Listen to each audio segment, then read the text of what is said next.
Everybody, hope so you are all doing well. Actually, from this video we are learning the HTML, and for the web development how HTML actually works.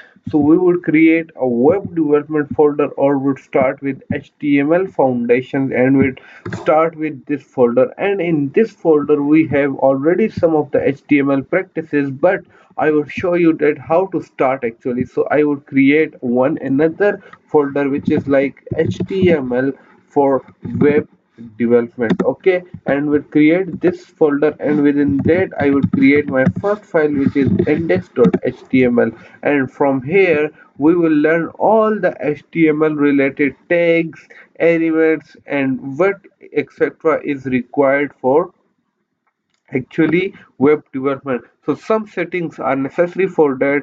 For example, if I click the shift and exclamation mark and press the tab button, then this boilerplate of HTML is on the screen. It is like the structure of HTML. I would help you understand this later on, and you guys must have to download the HTML extension, which is very necessary for any HTML web development. This is HTML CSS support and HTML boilerplate.